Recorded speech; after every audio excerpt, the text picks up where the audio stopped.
Inland Sports. And now join us here on the Inland Sports Show, the head coach at Santiago. The Sharks are 2-0 going into the bye week. It's Scott Morrison. And Coach Morrison, man, I don't know. It's been a while since Santiago has started a season 2-0. And not just 2-0, you beat two really good teams to get to this point. What have you liked about your team through the first, couple of games of this season? What has impressed you about your Sharks? Well, first, thanks for having me. It's certainly an honor to be here. Our guys started this journey really, November. To be honest with you, we played our last game last year on November 1st, and on November 4th, we had probably the most challenging, physically grueling workout that we had had in several years, and watching our players respond to that workout, we felt like we had something pretty good. And so it's really been just kind of a journey, an 10-month journey where our guys have responded to every challenge that we put in front of them. And they're a super committed group who's worked really hard and improved themselves physically, emotionally, intellectually. And So I think the payoff, this first 2 weeks has been a nice payoff, but they recognize and realize that there's a lot of work left to be done. So, Coach, for this team, do you think it was important to get off to a good start, just kind of build some confidence, bring that winning mindset back to the team? Again, beating Ukaipa and Hillcrest, two really good teams. I would feel that the vibe, the mood right now is very good with your team. There's no question about that. The thing that's impressed me most about this group of players and coaches is our humility. They don't get out over their skis. It's been really rewarding to watch them to respond to the challenges that we faced. The last 2 weeks, the challenges that we faced were really kind of similar to some of the challenges we faced in summer passing and in lineman competitions and in spring football, and they just keep responding. And I wouldn't suggest that we're going to continue to stay on a roll and win every game and all that kind of stuff. But I don't really fear hiccups. I don't fear obstacles. Yes, super important that we get off to this good start because it really the payoff for the hard work. But I think our guys know that it's a marathon, not a sprint, and there's going to be plenty of hurdles in front of us over the course of the remainder of the season. We don't have an easy schedule. Our league is one of the more challenging leagues in our area. So we got a lot of work in front of us too, and I think our players really understand that. Coach, quickly going back to the Hillcrest game, which felt like a heavyweight fight. I mean, how exciting was that, the finish to, a game-winning field goal? Like, kind of, walk me through what that felt like. Well, gosh, Travis does such a great job. Those guys are so well coached, and they play so hard. And it was very much maybe not a heavyweight fight in our area, but to us it sure felt like one. And every time we did something, they countered. And so that last drive, they scored and left us some time on the clock, and we felt like we were going to be able to move the ball. We have a ton of confidence in our kicker, and felt like all we needed to do was to make sure that the kick was the last play of the game. And our players responded really well and did a really good job. I think like any good program, we practiced that scenario. In fact, we had just practiced that scenario that morning. So it was kind of a cool deal that our players saw the work that we put in that morning come to fruition that night. And certainly a tribute to Carter to step up there, and they tried to ice him a little bit, and he just kind of kept his head down and kicked it right through the middle. So. All right, Coach, let me talk about your offense because the Plue to Wilson combination obviously is a dangerous threat. What do you like about your offense so far in the quarterback play of Clayton Plue? There's a lot to like, and there's a lot of room to grow. To be honest with you, Clayton's been in three different offenses in his 4 years of high school. This is even though he's a 3-year starter, this is only the second year he's been in this offense. So he's definitely gonna keep improving within the offense. He has a really good grasp and understanding. We're able to give him some things that allow him to keep us out of bad plays. And I think the area of growth for him that's been the greatest is he's become more of a playmaker when things break down. And part of that is pulling the ball down and running. I don't think that he's had a negative play with his feet. Um, and if he has, he certainly hasn't had very many of them. But he also feels the pocket and knows where his receivers are going to be.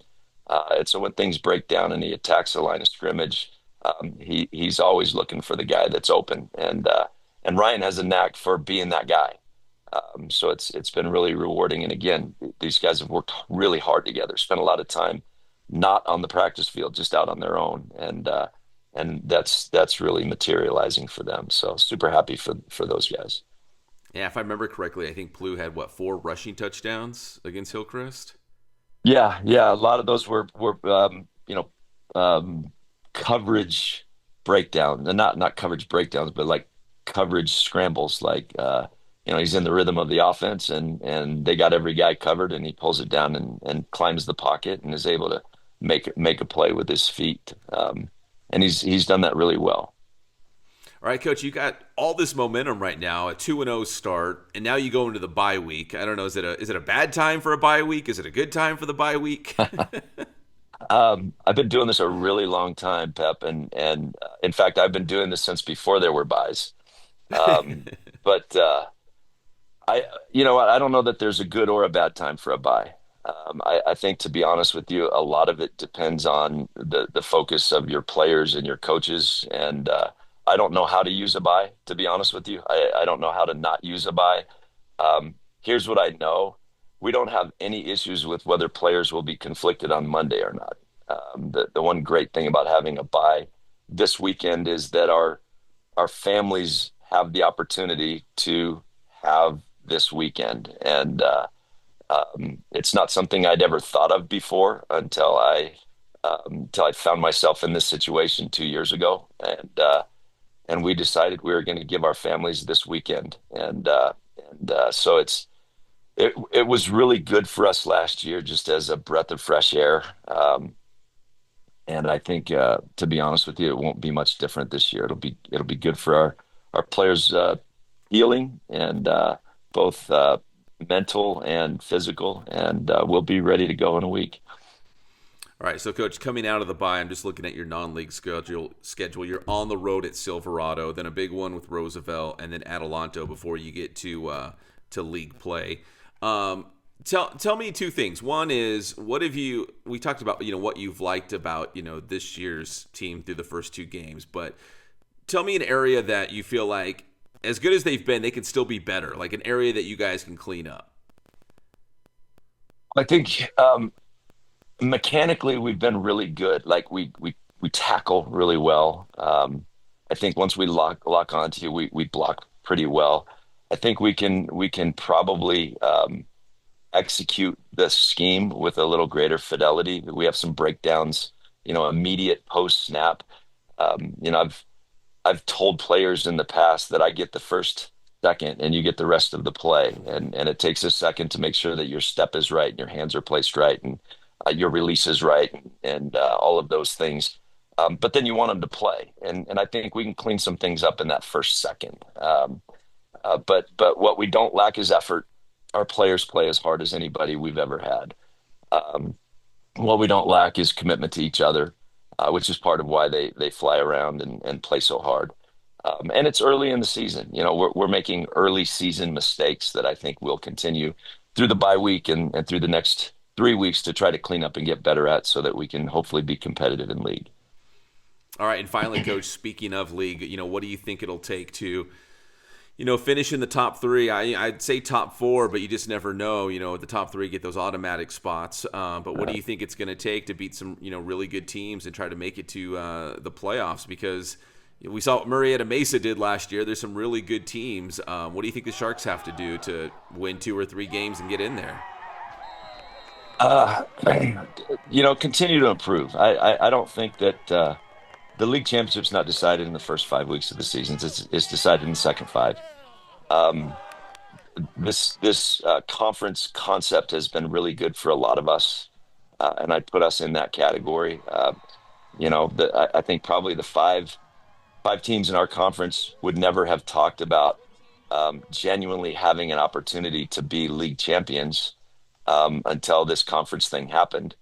And I think it's safe to say that the team that plays the best football week over week for the next 5 weeks when we start league is going to be the league champion, and that's not predetermined. I don't think you can look at any of the teams in our league and say that is the anointed champion until we've played 5 games. And we just hope that when we get down to that fifth game, which is going to be a big one against Murrieta Mesa, Yeah. that the league championship is still in the balance. Yeah, I mean, gosh, you open with 3 straight road games, all tough ones. King, Yeah. Temecula Valley, Great Oak, and as you mentioned, that last game of the year, which could have a lot of importance on it, it would be against Murrieta Mesa on Yes. October 30th. Well, Coach Morrison, listen, I really appreciate your time. You let me bug you on your little quick getaway during this bye week, so I do appreciate it. Congrats on the hot start, and nothing but the best the rest of the season. Appreciate it, Pep. It's been an honor. Appreciate you recognizing our guys. They certainly worked hard and deserve it. You got it. That is Scott Morrison, the head coach of the Sharks, here on the Inland Sports Show. Inland Sports.